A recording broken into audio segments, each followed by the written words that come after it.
What is up, everyone? This is Maelstrom.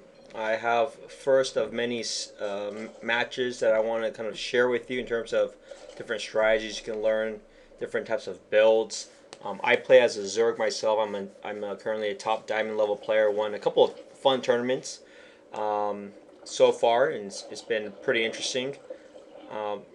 Right now, I'm against a Terran, so I want to give you an idea of my strategies, my thought process throughout this entire match, and hopefully it can help some of you. So if you like what you see, please subscribe and check out my channel. I try to stream nightly as well these days, and so you can see the link below.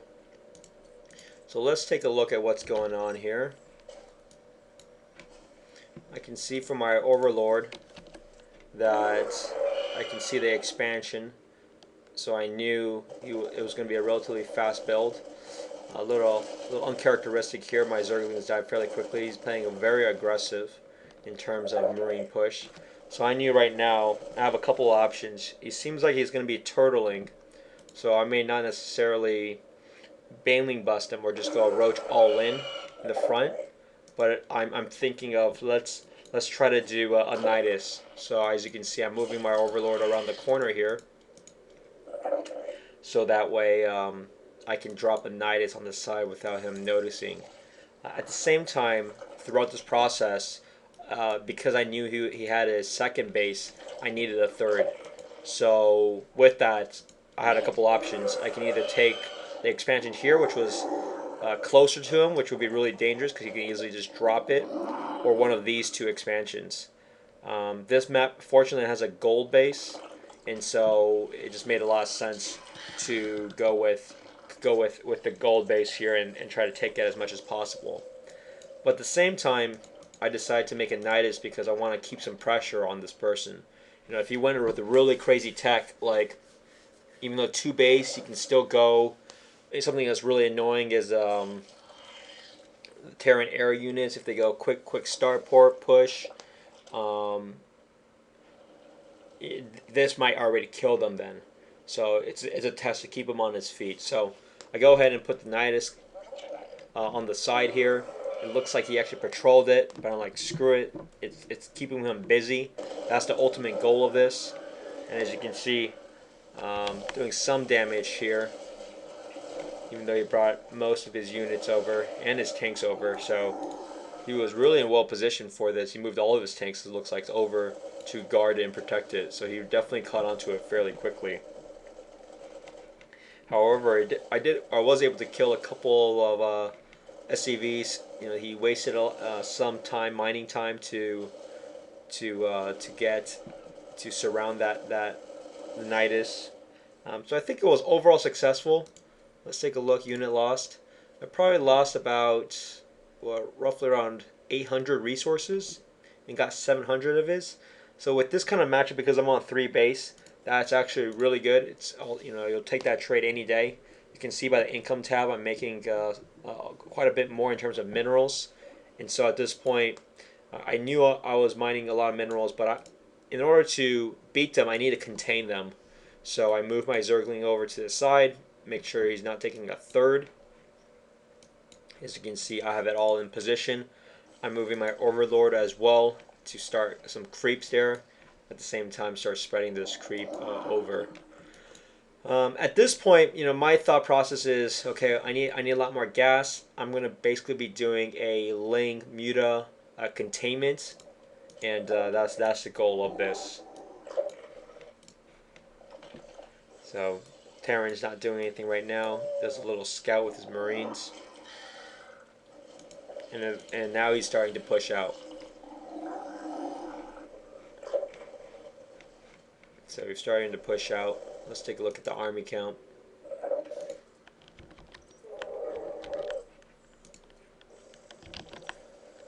Yeah, so I have slightly a little bit more, so it's going to be a really close fight. He's tank pushing right now. He's just leapfrogging, it looks like. He has quite a bit of tanks, 5 tanks. Not a good composition. If he went something like a couple of Hellions, it would have been way more effective. Just because I didn't go that many roaches, but he might have been really scared because of my push with roaches. So it was a good counter in my case by going this Muta Ling composition. As you can see, my supplies out is way over his right now, 54 to 33. And I'm like, all right, screw it, let's go ahead and try to attack. This likely was a little bit of a mistake. Probably, definitely overcommitted here. I thought I could take down the bunker, but it really didn't make any sense for me to even bother doing that. It's such a strong base, strong defense that he has already. I mean, he has a tank, he has supply depots, he had a ton of SCVs repairing it. So definitely on top of it. But as you can see, why it's important to have my units there guarding the third, because he could have easily just taken it and moved his units over to try to guard it. Fortunately, with the Muta harass, I was able to push his back and just kind of prevent him from expanding. While at the same time, I got to take out my fourth base. So definitely got ahead. Looks like he started making Liberators to counter the Muta. Liberators are definitely very good, especially on offense, but really there's not a whole lot of ways for a Zerg to counter Liberators. The easiest is still mass Muta, even though they have splash. Just keeping them spread apart would allow you to just be effective with it, so that the splash doesn't get on other units. My goal right now is just contain them. Try to find whatever openings I can to really keep these specific sites busy. And I'm flying around, make sure it doesn't take the gold.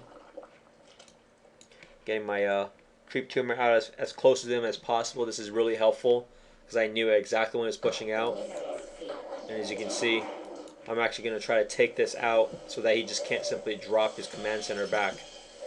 Definitely worth the exchange. But in the meantime, I'm trying to mass as much as possible. I noticed that he has starting to have a lot of Marines, and I knew I needed to start making some Banelings. What's important as well, is because of the map distance, is to try to have units basically block off their reinforcements, right? I knew like he had this in really good position. He had Liberators, he had tanks in well positioned. Didn't want to really bother defending it. Just wasn't worth it anymore. So I actually let this go. So try to pick off whatever I could in terms of units, fly my Mutas around, but at the same time keep massing units here. So right now is not very good, right? Our income, he has actually higher income than me. Our army supplies are very similar, which is not good for me as a Zerg.